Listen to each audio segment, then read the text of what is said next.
Face à la presse, le directeur général de la compagnie Air Madagascar tente de s'expliquer sur les problèmes de la compagnie. En réponse à ses détracteurs qui viennent de demander son limogeage, Azaraïl semble expliquer que la balle est maintenant à Bruxelles et que la compagnie n'attend plus que la décision du comité de Bruxelles.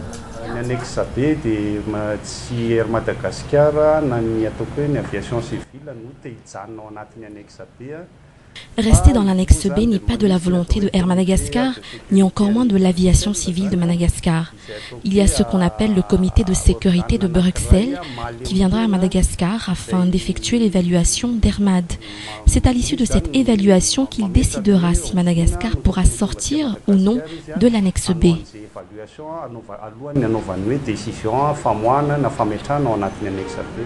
Faire sortir la compagnie de l'annexe B européen d'ici 2016 était l'un des objectifs de ce directeur général. L'achat des 2 ATR était parmi ses plans d'action, mais en vain. La compagnie Air Madagascar est aujourd'hui toujours dans la liste noire européenne. Les 2 avions récemment acquis ne sont toujours pas utilisables.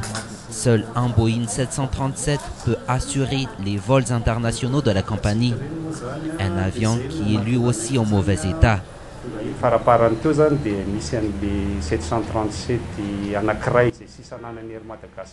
Dernièrement, un des appareils restants d'Air Madagascar, un Boeing 737, a connu quelques problèmes techniques. Et des cas comme celui-là peuvent bouleverser tous les vols d'Airmad. Le second ATR arrivera d'ici le 28 mai. Le premier sera réparé au plus tard au mois de juin. En attendant, la compagnie est obligée de louer un avion pour les vols internationaux. Pourtant, le chiffre d'affaires de la compagnie ne cesse de dégringoler. De 40 millions de dollars en 2012, en 2014, il était de 20 millions de dollars. Une situation qui risque de continuer, sachant que la compagnie envisage encore d'acheter 3 autres avions en 2017.